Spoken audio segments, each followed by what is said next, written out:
hospitales jóvenes, ¿no?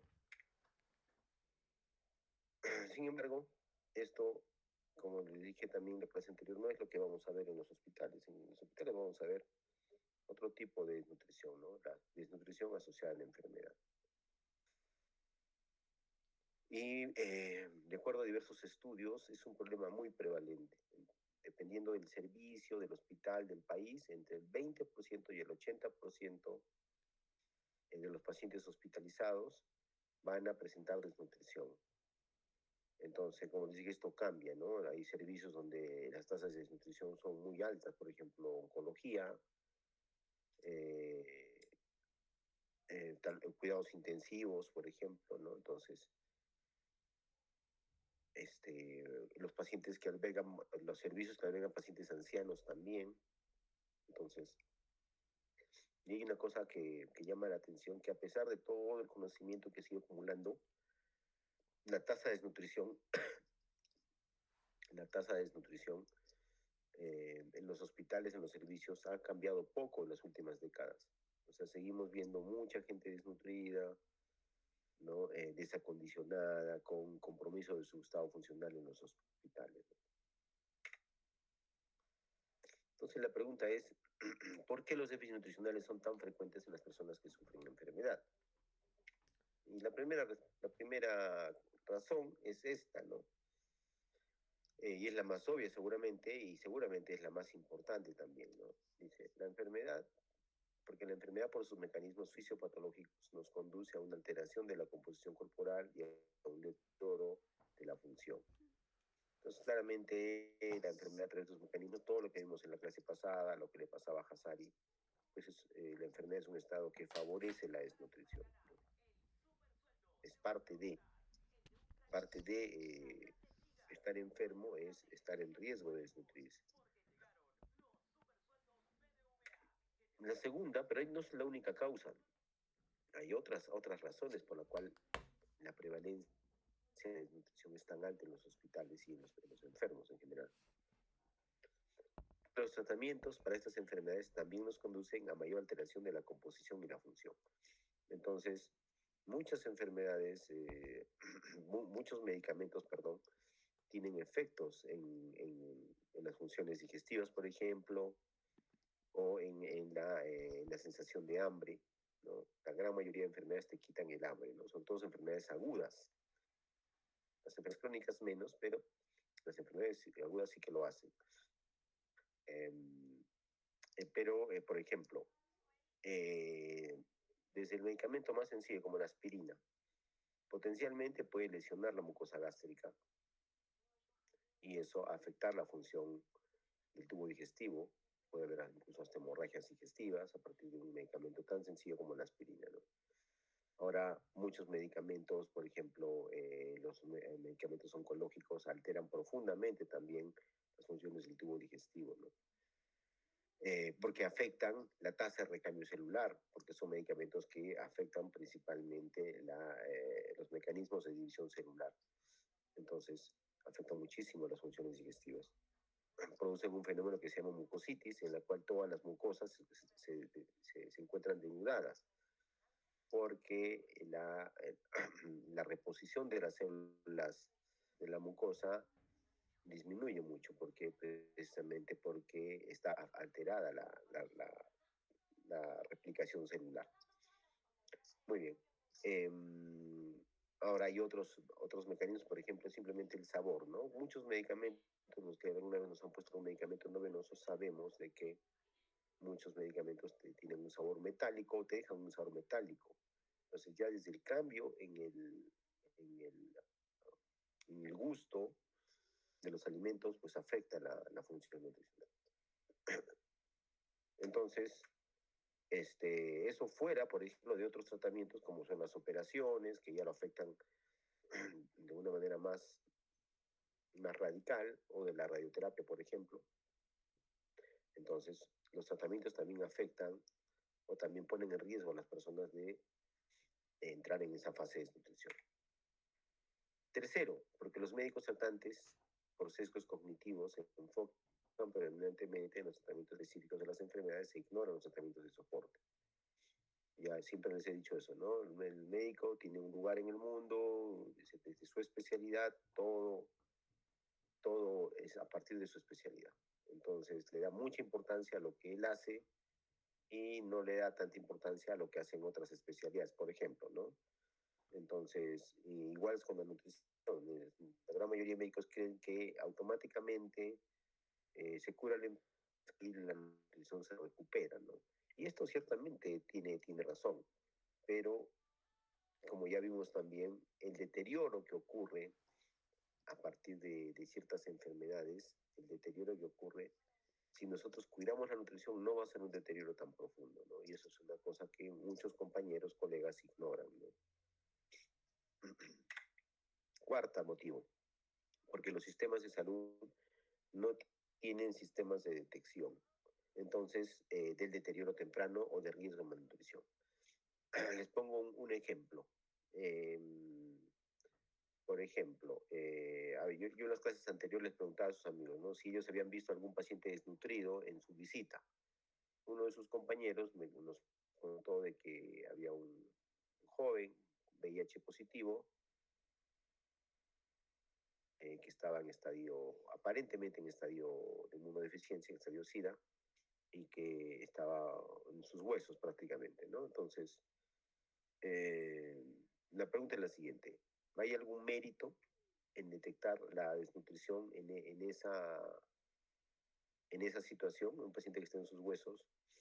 La respuesta es por supuesto que no. No hay ningún riesgo, no hay ningún mérito, perdón, en detectar la desnutrición en esas etapas, ¿no? Donde no se necesita ser médico ni personal de salud. Cualquier persona, en la persona menos cultivada, pues rápidamente se va a dar cuenta de que esa persona está desnutrida.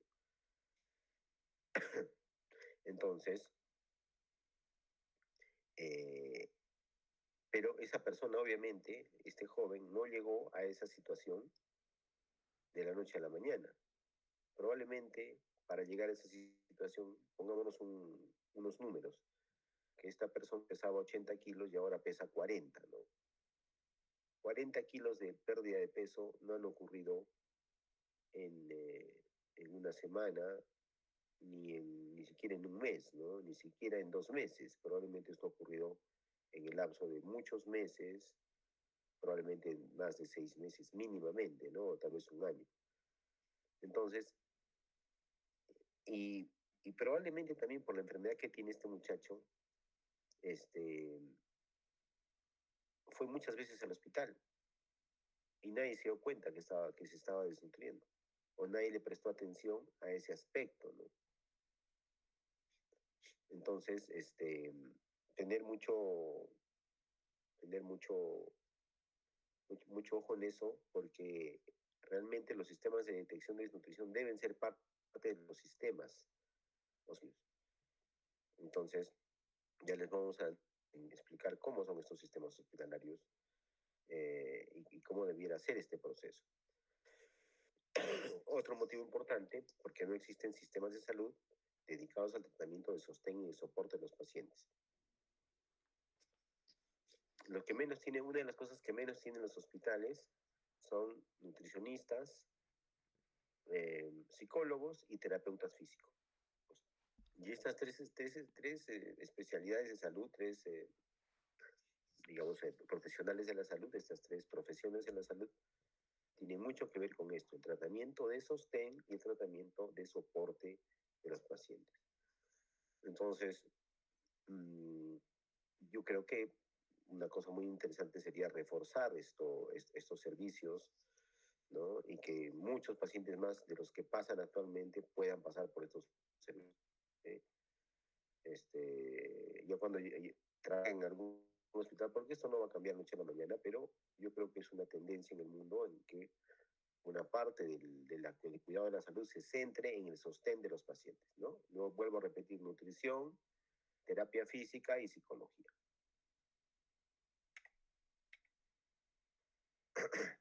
Muy bien. Entonces, el proceso, el trabajo que se hace con esos pacientes es el siguiente, ¿no? Primero es el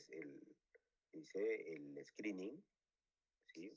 o el cribado, luego el trabajo diagnóstico, luego el diagnóstico y luego la severidad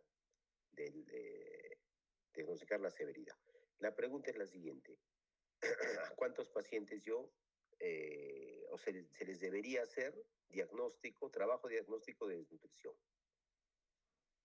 Entendiendo que por trabajo diagnóstico es un trabajo completo, donde se piden análisis de sangre, estudio de la composición corporal, antropometría, pliegues, muchas otras cosas que vamos a aprender en la siguiente clase.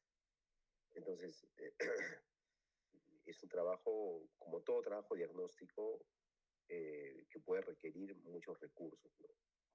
Entonces, la pregunta sería, ¿hay que hacerles que llegue a un hospital un trabajo diagnóstico? Y claramente la respuesta es no. Al trabajo diagnóstico solo deben pasar los pacientes que en el trabajo de screening han salido positivos. Entonces, una palabra castellana para screening es cribado. El cribado, si no recuerdo mal, es algo como que quiere decir cernido, ¿no? Se cierne. Entonces, no todos deben llegar a un trabajo diagnóstico. Algunos pacientes deben llegar al trabajo diagnóstico. Los que se detectan en el cribado que tienen riesgo, ¿no? Entonces, el cribado o el screening se utiliza en medicina mucho en ciertas condiciones, ¿no? Primero, quiero acá, perdón, ya. Primero, la enfermedad debe ser un problema de salud importante para el individuo y la comunidad. No se hace screening en situaciones donde no es un problema de salud para el país, ¿no? Cuando son enfermedades raras o enfermedades que no son comunes, entonces no se necesita un programa de screening. Entonces vuelvo a decir que el screening es parte de un sistema, ¿no? Segundo, debe existir una terapia con resultados aceptables para los pacientes. Claro, tiene que ser una enfermedad en donde hay tratamientos disponibles, ¿no? Porque también hacer el screening, encontrar tempranamente una enfermedad que no tiene tratamiento, ¿no?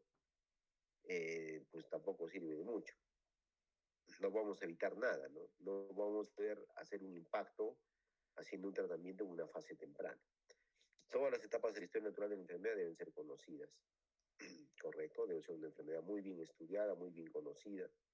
La enfermedad debe tener un periodo de latencia identificable en el cual el individuo es asintomático. Entonces, la etapa presintomática o oligosintomática, pocos síntomas o sin síntomas, ahí es donde los resultados son mejores, ¿no? Para intervenir en los pacientes. Y dice, deben existir exámenes de screening adecuados para la detección de las enfermedades en la fase previa a la aparición de los síntomas. Entonces, debe haber un buen examen de screening.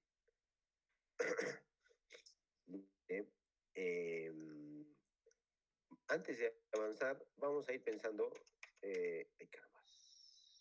vamos a ir pensando en una prueba de screening que todos conozcamos, ¿ya? Y vamos a poner, por ejemplo, el VIH, ¿ya? Justo de este paciente, el VIH-Sida. Dice, la enfermedad es un problema de salud importante, es un problema importante en casi todos los países del mundo, ¿no? Entonces, sí, existe una terapia con resultados aceptados para pacientes que se detectan tempranamente, sí. ¿Se conoce esta enfermedad en profundidad? Sí. ¿Tiene un periodo de latencia identificable? Claro, hay una fase en que la persona, ese es el seropositivo, ¿no? Asintomático, ¿no? Exámenes de screening adecuados para la detección de enfermedad en fase previa a la aparición de síntomas. Bueno, esos exámenes son exámenes de sangre y el examen que se usa aquí, ¿cuál es? El ELISA. Muy bien. Dice, los servicios de salud deben contar con condiciones necesarias para establecer el diagnóstico y para tratar a los pacientes que resulten positivos al momento de lo que dije, ¿no?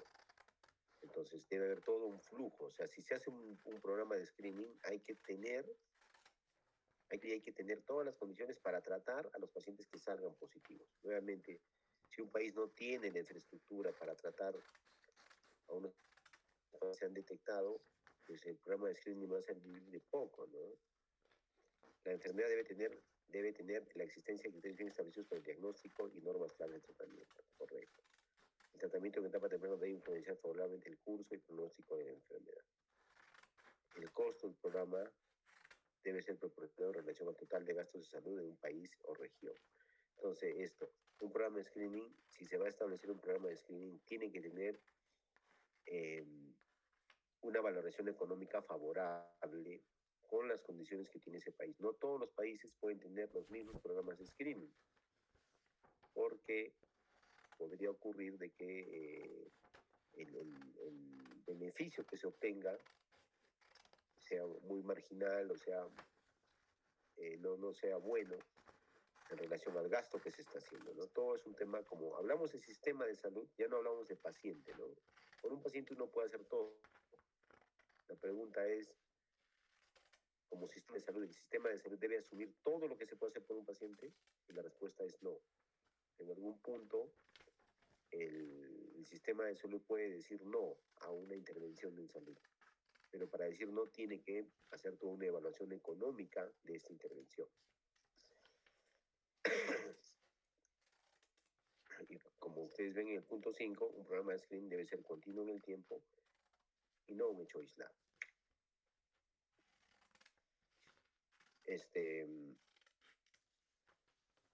¿Cómo evaluamos las pruebas de screening? ¿Cómo sabemos si son buenas o malas? Pues evaluamos estas cosas en general, su sensibilidad y su especificidad. Esas dos cosas, sensibilidad y especificidad, le dan lo que le llamamos nosotros validez. Y validez es, ¿sí?, el grado de verdad. O sea, cuán exactas son, ¿no? Cuán confiables son estas pruebas, ¿no? De decirnos el resultado adecuado. La reproducibilidad es otro factor importante, es que deben dar el mismo resultado cuando se aplica de manera repetida. ¿Sí? Entonces, por ejemplo, hay malas pruebas que son altamente reproducibles, es decir, siempre dan lo mismo, pero siempre dan el mismo resultado errado, ¿no? Pero siempre en el mismo lugar, por ejemplo, ¿no? Pero una buena prueba siempre va a tener una alta reproducibilidad. ¿Sí? Entonces, tiene que cumplir todas estas, una buena prueba tiene que cumplir todas estas características. Actividades que sea aceptable para la población y para el personal de salud. Es decir, que vaya en relación con los valores culturales de la población en donde se va a aplicar, culturales, religiosos, etc. Muy bien. Vamos a ver ahora qué es sensibilidad, qué es especificidad. Muy importante que siempre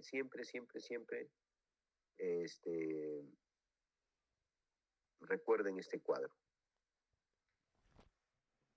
Entonces, en este cuadro, es un cuadro de doble entrada, ¿no? En la parte de arriba está la enfermedad. Si hay enfermedad, no hay enfermedad aquí. Y acá, el resultado de la prueba, ¿no? Igual, sí primero, no segundo. O sea, prueba positiva primero, prueba negativa más abajo. Sí aquí, no, alejado. Entonces tenemos acá 4 casilleros, ¿no? En el primer casillero están los que tienen la enfermedad y la prueba ha salido positiva. Es decir, que es correcto el diagnóstico y esos son los verdaderos positivos. En la segunda casilla están los que no tienen la enfermedad, pero la prueba dice que sí la tienen. Entonces son los falsamente positivos. En el casillero C están los que tienen la enfermedad y la prueba es negativa, falsamente negativo. Y el cuarto casillero D es los que no tienen la enfermedad y la prueba dice que no la tienen, son las verdaderamente negativas. Entonces la sensibilidad se calcula a través de este cociente, los verdaderos positivos sobre los que tienen verdaderos positivos sobre los que tienen enfermedad. Y la especificidad es los verdaderos negativos sobre los que no tienen la enfermedad. D sobre B más D. Entonces, la sensibilidad, dice, otras maneras de decirlo, de expresarlo en palabras, la sensibilidad es la capacidad de detectar a los verdaderamente enfermos, la probabilidad de obtener un resultado positivo en pacientes con la proporción de pacientes con la enfermedad cuya positiva o los verdaderos positivos en relación al total de enfermos. ¿Ya? La especificidad es la capacidad de detectar como sanos a los que verdaderamente están sanos. ¿Sí? La relación entre los verdaderos negativos sobre el total de sanos también. ¿Ya? Entonces, pregunta, en una prueba de screening,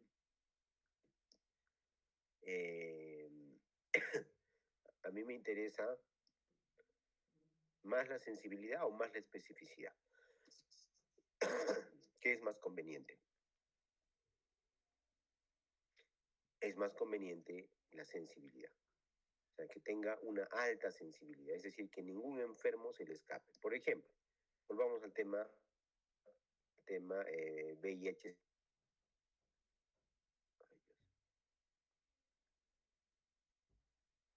¿No? VIH. Entonces, en la prueba de screening, ¿sería grave que algún paciente se me escape? Totalmente, ¿no?